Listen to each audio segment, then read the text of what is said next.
예, 계속해서 신약성서교회, 신약교회에 대해서 새 언약의 교회에 대해서 연구하도록 하겠습니다. 오늘은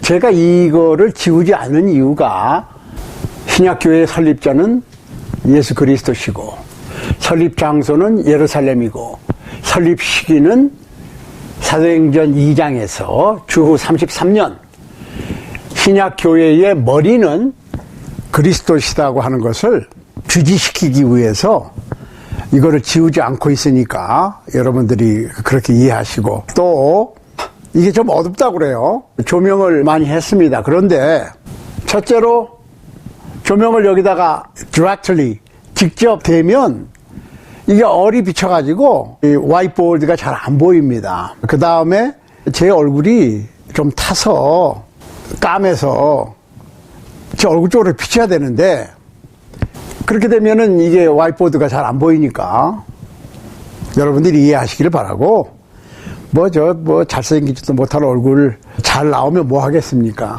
이 화이트보드에 써가면서 제가 강의를 하기 때문에 이게 리플렉팅, 반사가 되는 그 관계로 조명을 직접 비치면 좋은데, 비치면은 그런 애로사항이 있으니까 여러분들께서 좀 이해를 해 주시기를 바라고, 오늘은 이 신약교회의 입교라고 그러지요. 신약교회의 교인이 되는 방법, 다른 교회가 아니고 예수님께서 세우신 신약성서교회의 교인이 되는 방법, 입교하는 방법, 그 얘기입니다. 이 교회에 들어가는 방법입니다. 그렇게 복잡하거나 어렵거나 하지는 않습니다. 그래서 성서적으로 하는 거니까 여러분들께서 여기다가 제가 성경 구절을 제시해 드리면 꼭 메모하셨다가 찾아보시기 바랍니다.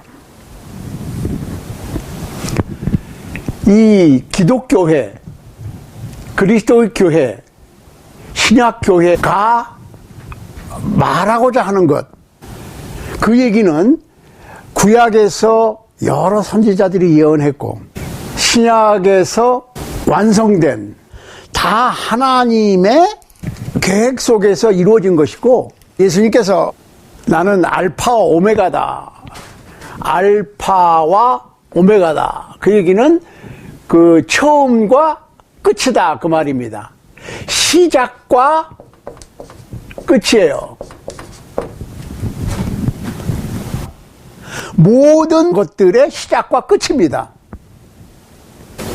여기 보세요. 창세기 3장 15절을 한번 보세요. 창세기 3장 15절. 이거 보시면 이런 말씀이 있어요. 내가 너로 여자와 원수가 되게 하고 너의 후손도 여자의 후손과 원수가 되게 하리니 여자의 후손은 내 머리를 상하게 할 것이요 너는 그의 발꿈치를 상하게 할 것이니라 하시고,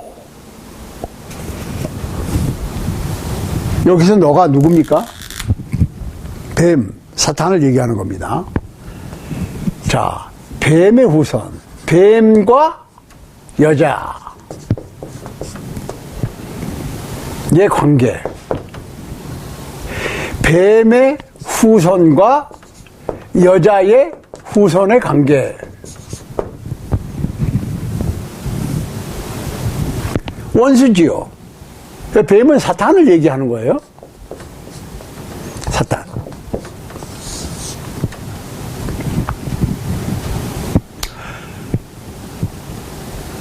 그럼 여자는 하와죠.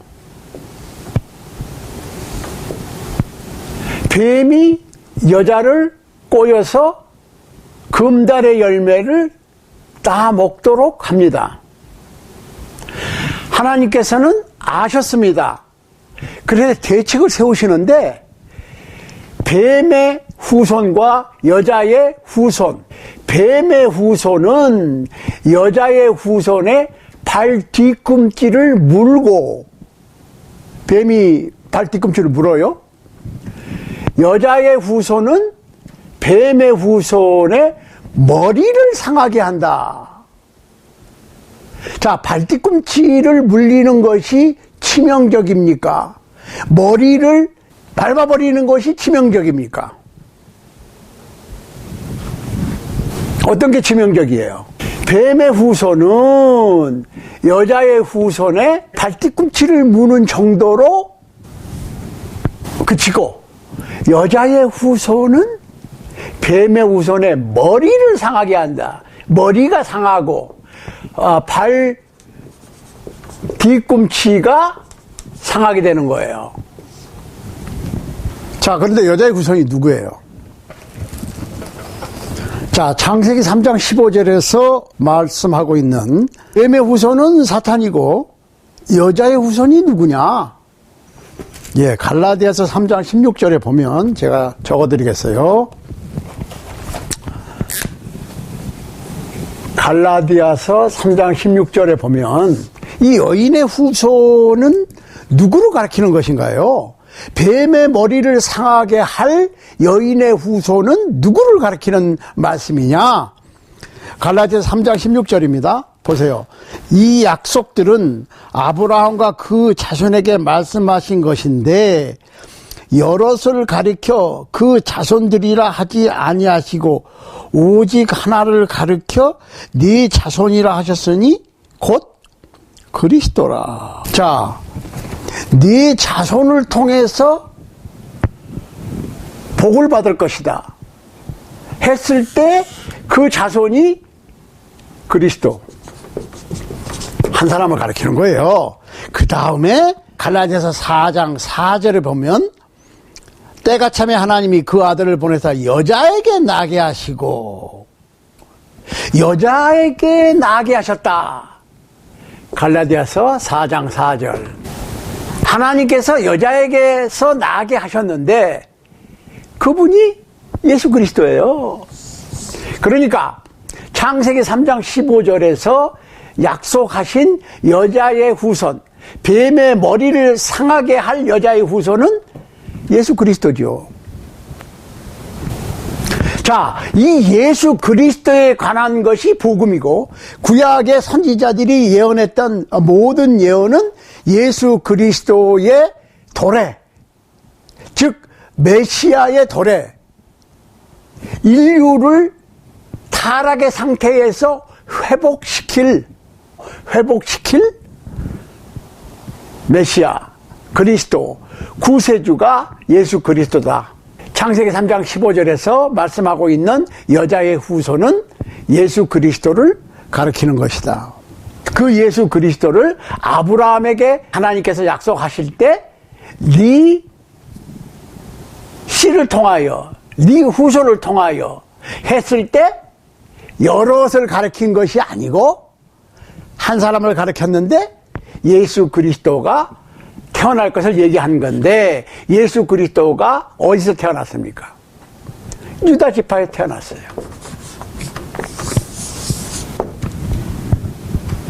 유다 지파에서. 그러니까 메시아가 유다 지파에서 태어난 거예요. 보통 제사장들은 레위 지파에서 쭉 나왔고 성전에 일하는 사람들도 레위 지파에서 맡았는데 예수님께서는 유다 지파에서 태어나셨어요.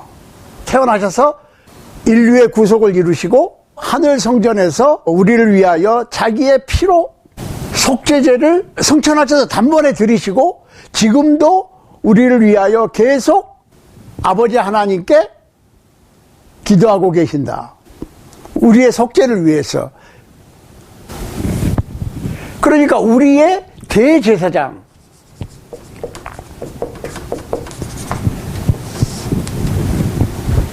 하늘로부터 난 대제사장이죠.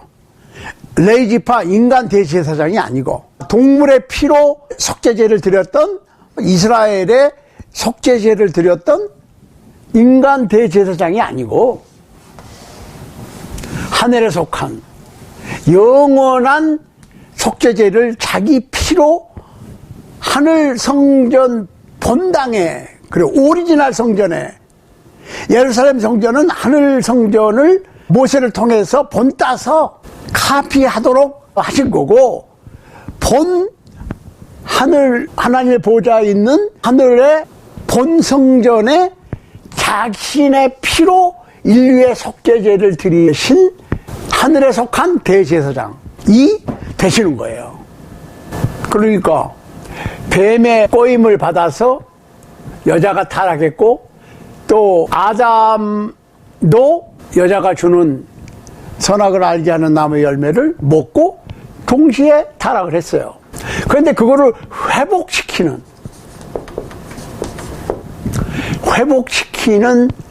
역할을 하실 분이 여자의 후손인데, 그분은 곧 그리스도 예수님을 가리키는 얘기다. 이렇게 되는 거예요. 자, 그런데 예수님께서 하나님의 약속대로 계획하신 대로 서기 원년에, 제로년이죠, 제로년. 지금이 2019년이잖아요. 그럼 예수님께서 2019년 전에 태어나신 거예요. 예수님이 태어난 때를 기준으로 해서 서력기원, 서기가 시작이 됐으니까. 그러니까 2019년 전에 베들레헴에서 처녀 마리아의 몸을 빌어서 성령으로 잉태해서 태어나셨어요. 예수 그리스도께서. 그 예수 그리스도께서 여자의 후손이고, 그렇죠. 남자 없이 그냥 여자의 몸을 빌어서 오셨으니까 여자의 후손이야. 그런데 뱀의 머리를 상하게 하시는데, 그 전에 뱀이 여자의 후손의 발뒤꿈치를 물어. 그러니까 결론적으로 가룟 유다에게 마귀가, 사탄이 들어가서 은 30에 팔아서 십자가에 못을 박혀서 희생하셨습니다. 대제사장과 장로들, 그리고 많은 군중들이 예수님을 잡아서 빌라도 앞에 세우죠. 물론 잡히시기 전날 밤에 겟세마네 동산에서 이 쓴 잔을 제가 안 마시고 어떻게 안 되겠습니까?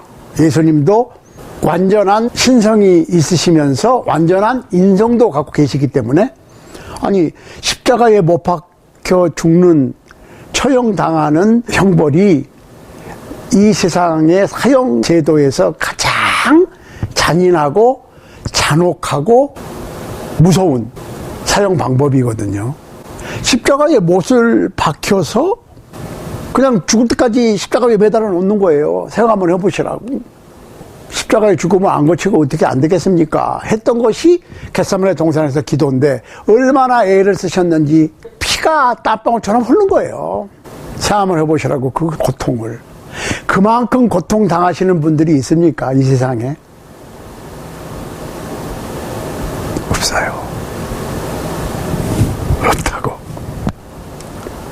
그러니까 예수님처럼, 인간으로서 예수님처럼 십자가의 고통 당하신 예수님처럼 정말 고통의 상태에 거하는 사람은 없어요. 그러니까 우리가 고난을 당할 때 예수 그리스도 십자가를 바라보고, 죄 없으신 하나님의 본체이신 하나님의 말씀으로 천지 창조부터 함께 하신, 그 말씀이 육신을 입고 세상에 오신, 하나님의 말씀이 육신을 입고 세상에 오셨으니까 하나님이 오신 거야. 예수께서 십자가의 고통을 당하셨으니까 그보다 더 큰 고통은 없습니다. 사랑하는 여러분, 예수님께서는 그렇게 우리를 위하여 희생하셨습니다. 그러니까 우리가 예수님의 십자가를 바라보면 이 세상에서 견딜 수 없는 고통은 없습니다. 우리는 여러 가지 희망과 역경을 통해서 예수 그리스도 십자가를 다시 바라보고, 그 예수 그리스도 십자가를 바라보면서 위로를 받고, 우리에게 닥치는 온갖 여러 가지 시험과 고통을 이겨낼 수가 있는 겁니다. 그걸 보여주신 거예요. 자, 예수님께서 세상에 오셔서 인류의 죄를 위하여 죽으시고,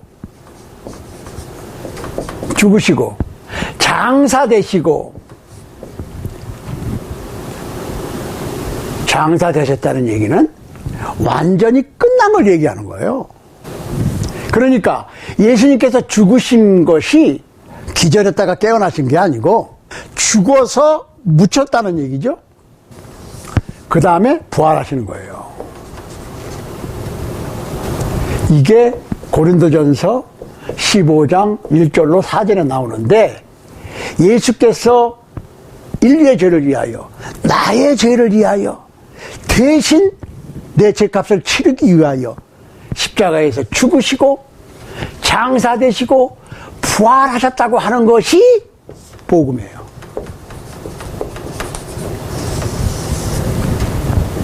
재미난 얘기, 그저 신나는 어떤 설교 말씀이 복음이 아니고 예수님의 죽음과 장사와 부활이 복음이에요. 예수님의 죽음이 나의 죄와 관계가 있고, 예수님의 장사가 나의 죄와 관계가 있고, 예수님의 부활이 나의 죄와 관계가 있는 겁니다. 이 복음을 전파를 해야 되겠죠. 누가 전파를 해. 그러면 그 복음을 듣는 것이 필요하겠죠. 들어야 될 거 아니에요. 그런데 복음을 듣고 그 다음에 뭐가 필요해요? 복음을 듣고 뭐 그런가 보다, 에이 그건 뭐 그렇다는 얘기겠지 하면 아무 소용이 없어. 복음을 들으면 뭐가 생겨요? 두 번째로 믿음이 생겨요.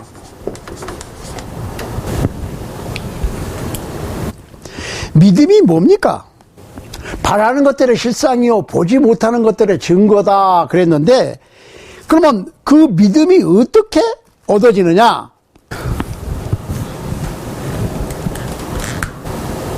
로마서 10장 17절. 어떤 사람은 뭐 기도해서 하나님의 선물로 하나님께서 주신다 그러는데, 그런 성경 구절은 없어요. 믿음은 들음에서 나며 그랬거든. 내가 어떤 것을 믿으려고 그럴 것 같으면 내 머릿속에 그것에 관한 정보가 있어야 돼. 물론 듣기 전에는 전파가 필요하지요. 어떤 것을 전달해 주는 사람이 필요하고, 전달자예요. 딜리버리 하는 거예요. 그냥 배달을 하는 거예요. 그러니까 오늘날의 목사님들이나 복음을 전하는 분들은 글자 그대로 복음을 전달하는 거지, 내가 멋있게 포장하고 만들고 요리하고 해서 내 거를 주는 게 아니에요. 전달자라고. 그러니까 복음은 고린도전서 15장 1절로 4절이고 그것을 전달하는 거예요. 배달하는 거예요. 그러면 그거를 듣고 들으면 다 믿음이 생기는 게 아니고, 듣는 사람이 받아들이면 믿음이 생긴단 말이에요. 뭘 들어? 복음을 들어야 돼. 그리스도의 복음을 들으면 그리스도의 복음에 대해서 믿음이 생기겠죠. 이게 지금 신약교회, 그리스도의 교회, 기독교회에 들어가는 방법이에요. 전파가 있고 듣고 믿고, 그럼 어떻게 해? 회개가 나와야 돼. 회개. 보통 회개 그러면 아이고 내가 그러면 안 되는데 왜 그랬을까 하고 걱정하고 근심하고 후회하고 하죠. 그런데 걱정하고 근심하고 후회하는 것은 회개의 시작이지, 그냥 근심하고 후회하는 것이 회개가 아니에요. 회개는 깨달음과 후회와 반성을 시작으로 해서 태도가 바뀌는 거예요. 회개라고 하는 건 바꾸는 거예요. 바꿈. 잘못된 길을 가다가 아이고 이거 이렇게 이 길로 가면 안 되는데, 이 길로 가면 안 되는데 하고 계속 가는 게 아니고, 가서 스탑 하고 돌아서는 거예요. 방향을 바꾸는 거예요. 그게 회개예요. 그러니까 회개라고 하는 말은 메타노니아라고 하는 헬라어인데 바꾼다는 뜻이에요. 변화된다는 뜻입니다. 회개를 해야 돼. 사도행전 2장 38절에 보면은 회개하라. 그랬고 사도행전 17장 30절 보면은 그 사도 바울의 설교죠. 아레오바고라고 하는 그 마즈 힐이라고 합니다. 거기서 멋진 설교를 하죠. 몰랐을 때는 하나님께서 그냥 인간들이 몰랐을 때는 하나님께서 그냥 놔두셨는데 이제는 모든 천하의 사람들을 향해서 회개하라, 바꿔라, 의식을 바꿔라, 행동을 바꿔라, 삶의 태도를 바꿔라 얘기돼요. 바꿔야 돼. 그러니까 우리가 복음을 듣고 믿으면 회개가 나오는 거고, 물론 회개 안 하고 그냥 가는 사람도 있어요. 그렇지만은 회개를 하는 근거가 예수 그리스도에 대한 믿음이 생기니까 회개를 한단 말이에요. 회개를 하면 방향을 바꿔. 그런데 마태복음 10장 32절에서 예수님의 말씀이 너희가 사람들 앞에서 나를 시인하면 아버지 앞에서 너희를 시인하고 너희가 사람들 앞에서 나를 부인하면 나도 하나님 앞에서 너희를 부인하겠다. 그러니까 고백이 필요한 거예요. 고백. 주는 그리스도시요 살아계신 하나님의 아들이십니다. 우리가 지난 시간에 했죠. 신약교회의 신조. 신약교회가 어디에 세워지느냐. 그 고백 위에 세워진다. 오늘은 좀 그걸 디테일하게 하는 거예요. 고백하고. 사도행전 8장 37절, 37절이 없어요. 한국어 성경에는. 그 영어 성경에는 뭐라고 그럽니까? 에티오피아 내시하고 빌립 전도자와의 대화 속에서 복음을 전했더니 에티오피아 내시가 여기 물이 있는데 내가 세례 받으면 안 되겠냐? 세례를 못 받을 게 뭐가 있느냐? 그랬더니 네가 예수님을 하나님의 아들로 믿으면 가능하다. 전심으로 믿으면 가능하다. 그랬더니 내가 믿는다. 그 얘기가 8장 30절에 나왔어요. 한국 성경에는 그게 없는데 영어 성경에는 있어요. 아무튼 고백이 필요하다는 거예요. 주는 그리스도시요 살아계신 하나님의 아들이십니다라고 하는 고백이 있으면 그 다음에 어떻게? 마지막 단계가 있어. 세례를 받아야 돼. 사도행전 2장 38절에 보면 베드로가 예수님 부활 승천하신 후 첫 오순절날 성령 강림 시에 성령이 충만해서 예수님의 복음을 전하죠. 그랬더니 50일 전에 예수님을 십자가에 못 박으라고 외쳤던 군중들이 그럼 우리가 메시아를 우리와 우리의 조상들이 수세기 동안 기다렸던 메시아를 하나님의 메시아를 구세주를 그리스도를 십자가에 못 박게 했단 말이야? 아니 이럴 때가 하고 깨닫고 형제들아 그거는 예수님의 사도들 베드로와 11 사도들을 향해서 한 얘기예요. 그럼 우리가 어떻게 쓰면 좋겠느냐? 이 죄를 어떻게 쓰면 좋겠느냐? 그랬더니 베드로가 너희는 각각이에요. 원 바이 원. 누가 대표로가 아니고 한 사람 한 사람이 자기 죄를 위해서 자기가 해야 될 것을 지금 얘기하는 거예요. 너희가 각각 회개하여 예수 그리스도의 이름으로 세례를 받고 죄사함을 얻어라. 그리하면 성령을 선물로 받을 것이다. 그랬더니 그날에 3,000명이 세례를 받았어요. 자, 사도행전 10장 48절. 10장 48절. 명하여 예수 그리스도의 이름으로 세례를 주라 하니 저희가 베드로에게 수일 더 유하기를 정하니라. 자, 이게 무슨 얘기냐면 고넬료, 우리가 그 고넬료 얘기 잘 알지요. 고넬료에게, 그러니까 이방인에게 처음으로 사도 베드로가 가서 초청을 하고 누가 오고 가고 그 얘기는 우리가 다 아는 스토리니까 생략하고 가서 복음을 전했더니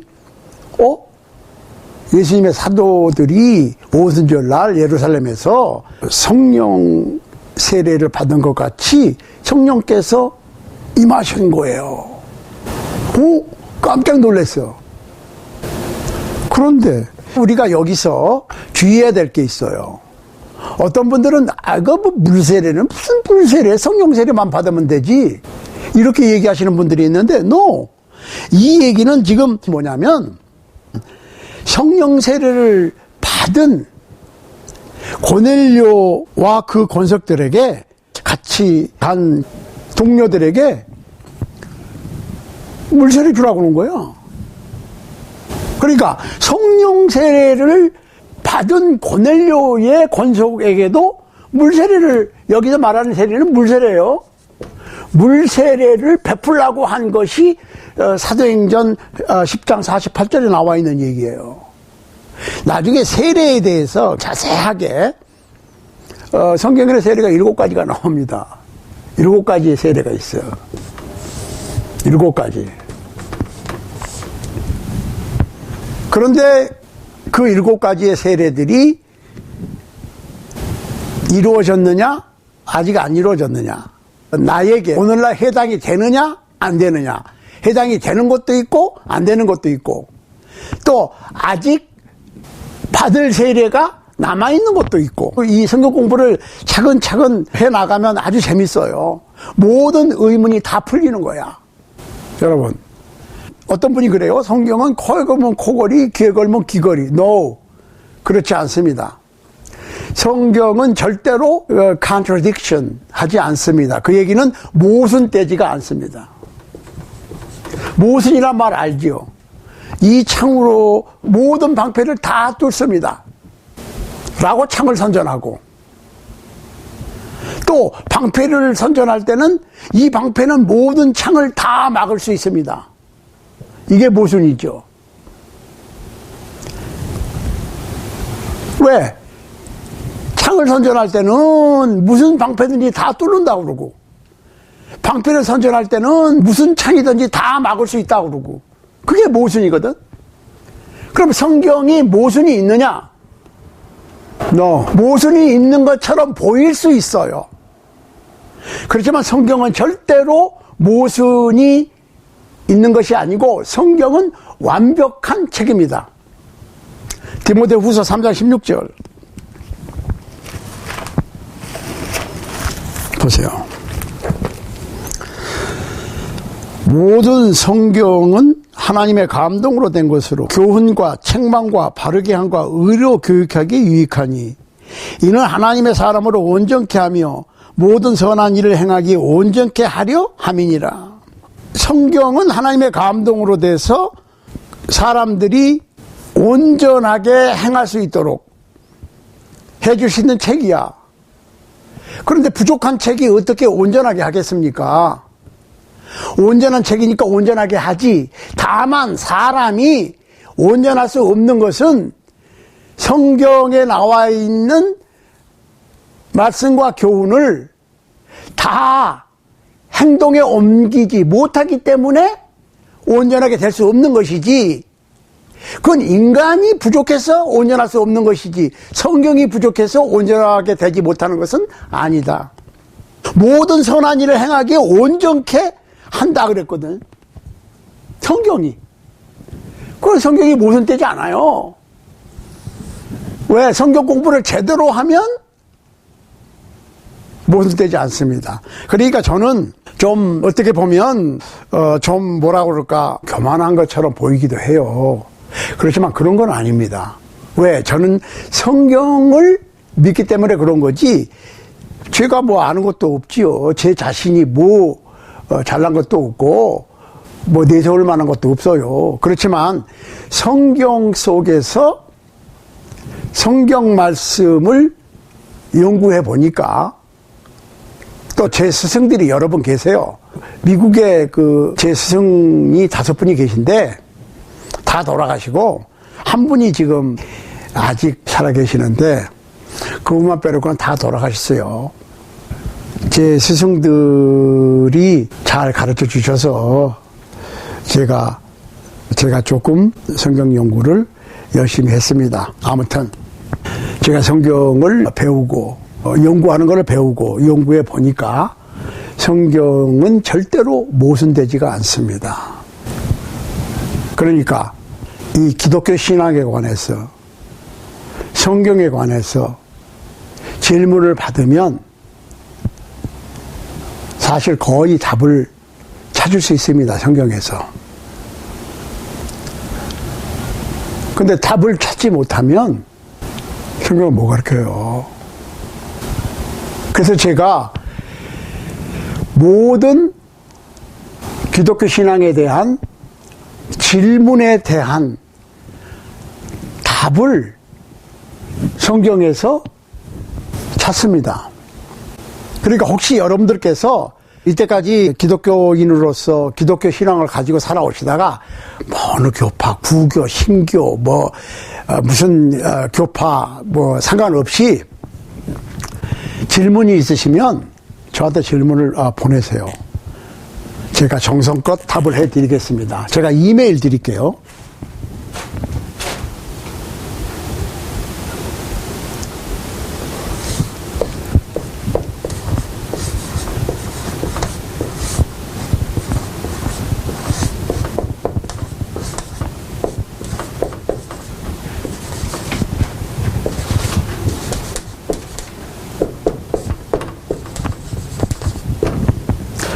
fisher, 어부란 얘기죠.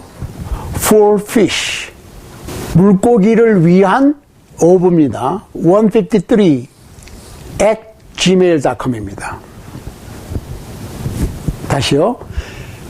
fisher, F-I-S-H-E-R, for fish.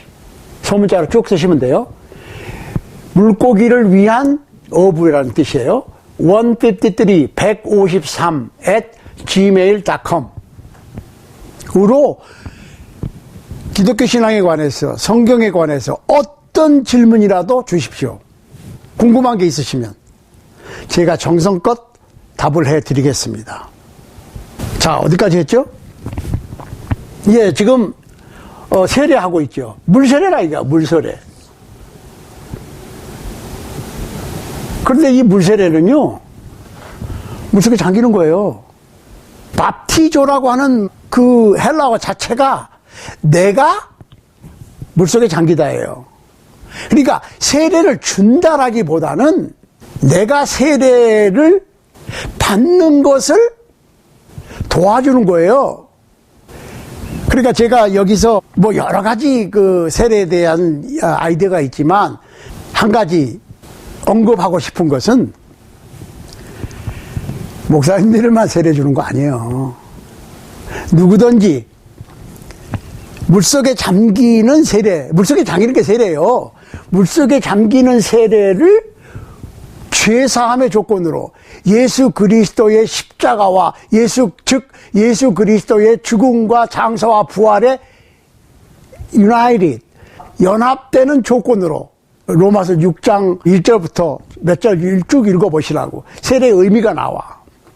세례라고 하는 것은 예수님의 죽음과 연합되는 거고, 예수님의 장사와 연합되는 거고, 예수님의 부활과 합쳐지는 거예요.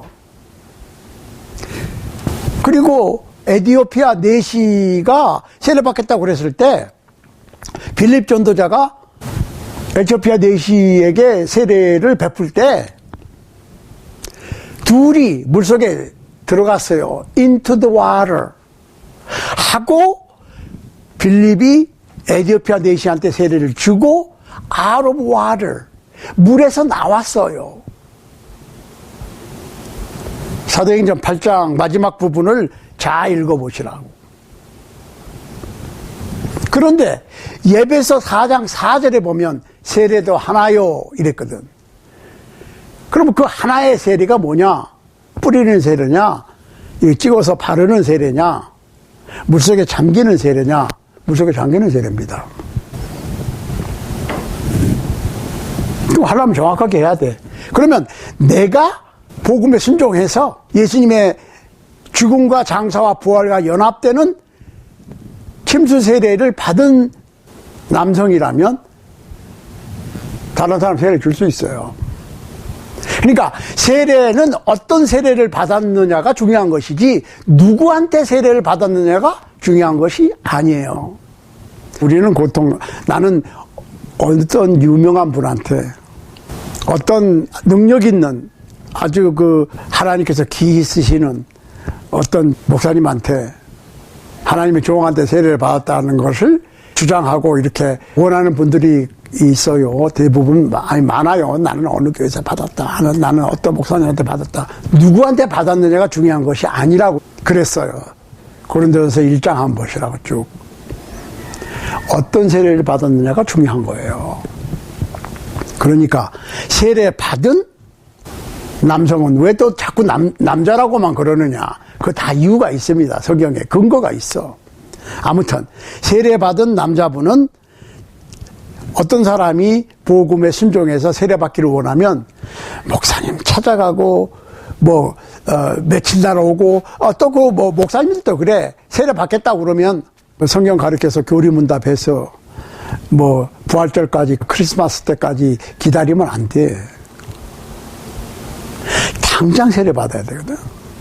빌립보 간수 얘기 있지요. 빌립보 간수가 스토리 다 잘 아셔. 주 예수를 믿으라 그리하면 너와 내 집이 구원을 얻으리라. 빌립보 감옥을 지키던 바울과 실라를 감옥에다가 쳐놓고 그 감옥을 지키던 간수가 밤중에 옥토가 움직이고 문이 다 열렸어. 감옥 문이 열렸어요. 불이 다 꺼지고. 그러니까 죄수들이 도망가면 간수가 책임을 져야 되니까 자결하려고 그랬죠. 그러니까 바울과 실라가 야야야 우리 다 여기 있어. 자살하지 마. 그랬더니 선생들아 내가 무엇을 하여야 구원을 얻겠습니까? 그랬더니 주 예수를 믿으라 그리하면 너와 내 집이 구원을 얻으리라. 까지만 하고 모든 설교가 끝나요. 그 다음을 보시라고. 바울과 실라를 집으로 초청했어. 상처를 씻겨주고. 상처를 씻겨줬다는 얘기는 회개했다는 거 아니에요? 행동이 바뀌었어. 그때까지는 실컷 두들겨 패서 상처가 부르트든지 피멍이 들어가지고 쑤시든지 열이 나든지 상관 안 했지만 이제 바울과 실라를 초청에다가 씻어줬어. 상처를 찬물로 씻어주면 이렇게 부르트고 피멍 들었던 상처가 좀 이렇게 편안해지겠죠. 그러고 바울과 실라가 복음을 전했어요. 그랬더니 그 시에 그 문맥상으로 봤을 때 12시가 넘었습니다. 간수와 모든 식구들이 세례를 받고 하나님을 믿었으므로 기뻐했고 바울과 실라에게 음식을 차려 대접했어요. 거기까지가 믿는 거예요. 주 예수를 믿으라 그리하면 너와 내 집이 구원을 얻으리라 했을 때 그 믿음은 그래? 예수님이 메시아네? 예수님이 구세주네? 하고 끝나는 게 아니고 세례받는 것까지가 믿는 거예요. 그러니까 사도행전을 쭉 보면 모든 믿는 사람은 복음을 믿는 사람은 다 바로 세례를 받았어요.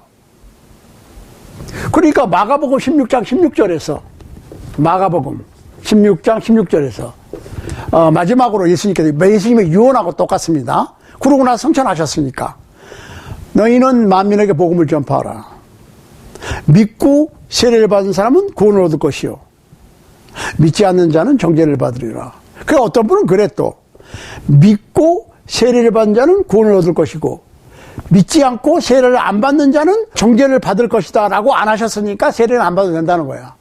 아니 믿지 않는 사람이 세례를 왜 받아요? 믿는 사람이 세례를 받는 거지. 믿지 않는 사람은 믿지 않는 것으로 끝이지, 믿지 않고 세례를 안 받으면이라고 얘기할 필요가 없잖아요. 믿는 사람이 세례를 받는 거니까. 믿지 않고 세례를 받은 거는 그냥 물에 적시는 거고, 목욕하는 거고, 수영하는 거고, 다이빙 하는 거지. 그러면 믿음 없이 물속에 들어가면 아무 소용 없어. 믿음이 먼저야. 믿지 않고 세례 받으면 아무 소용이 없습니다. 그렇지만 믿기만 하고 세례를 받지 않으면 또 소용이 없습니다. 믿고 세례 받는 것이 요구되는 거예요. 갈라디아서 3장 27절. 갈라디아서 3장 27절. 한번 보겠습니다.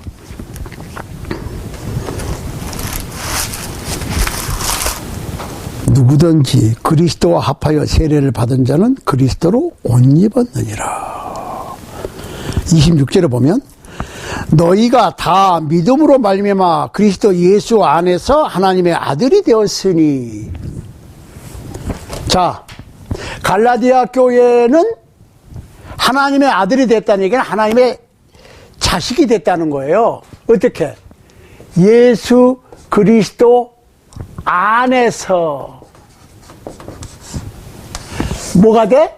하나님의 자녀가 되는 거예요. 아들이 됐다는 얘기는 자녀가 됐다는 얘기지, 꼭 뭐 남자 아들만 뭐 되고 뭐 여자들은 그러면 뭐 못 되고, 그게 아니고 아들이 됐다는 얘기는 이런 의미가 있어요. 구약 시대의 유산은 아들이 받아. 아버지의 재산을 아들이 받아요.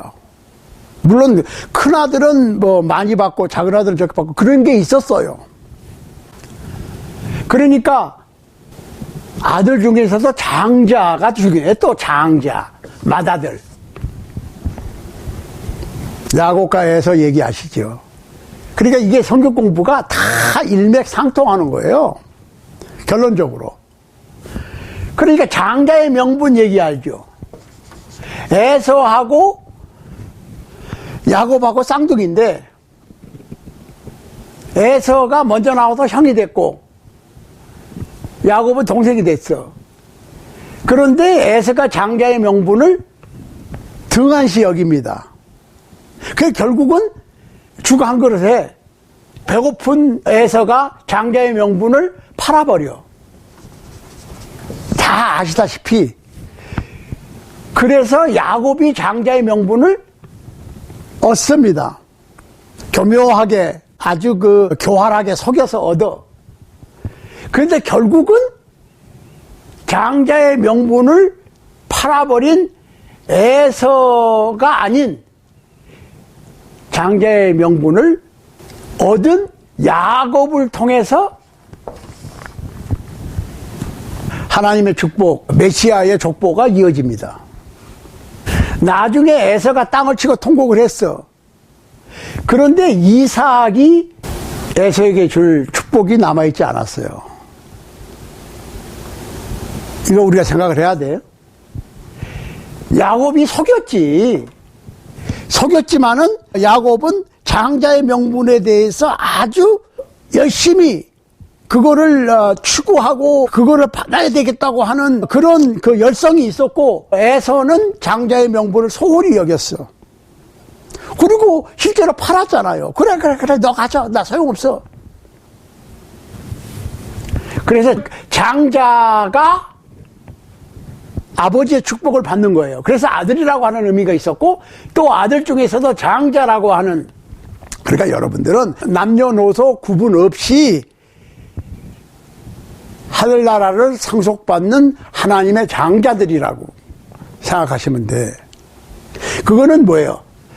아버지의 유산을 물려받는다고 하는 의미에서, 축복을 받는다고 하는 의미에서 장자지, 꼭 오늘날 성이 남자여야 되고 또 큰아들이어야 되고 그런 건 아니에요. 모든 크리스찬은, 모든 신실한 크리스찬은 하나님의 장자들입니다. 남녀노소 구분 없이. 이거 분명히 하셔야 돼요. 아무튼 신약교회에 들어가는 방법, 교인이 되는 방법은 복음, 예수 그리스도의 인류를 위한 죽음과 장사와 부활을 듣고 믿고 회개해서 예수님을 나의 구세주로, 주는 그리스도시요 살아계신 하나님의 아들이십니다 고백하고 세례 받는 거예요. 그러면 신약교회 교인이 되고 하나님의 자녀가 되고 천국 시민이 되는 거예요. 그러면 그걸로 끝나느냐? No. 그 상태를 유지해야 돼. 보시라고. 네가 죽도록 충성하라. 그리하면 생명의 면류관을 네게 주리라. 죽도록이라고 하는 표현이 있어요.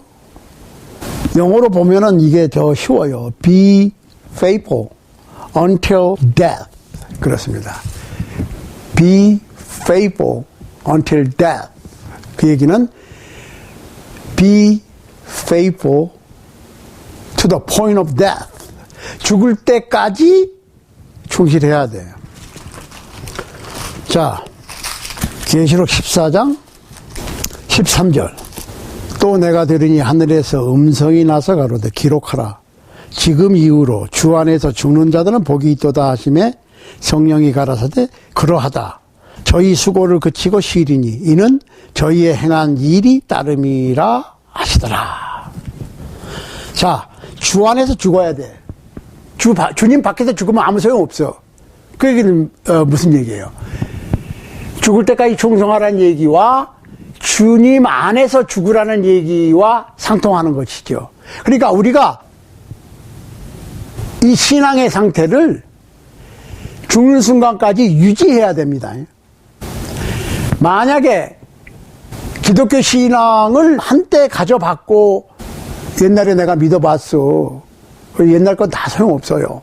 그러니까 결론적으로 뭐예요? 이 그리스도인의 상태를 세상 끝날까지, 세상 끝날 그러면은 뭐 예수님이 오셔도 끝나고 내가 죽어도 끝나니까 아무튼 세상 끝날까지, 숨을 멈출 때까지 이 신앙 안에서 충성되이 남아있을 수 있기를 예수 그리스도 이름으로 축원합니다.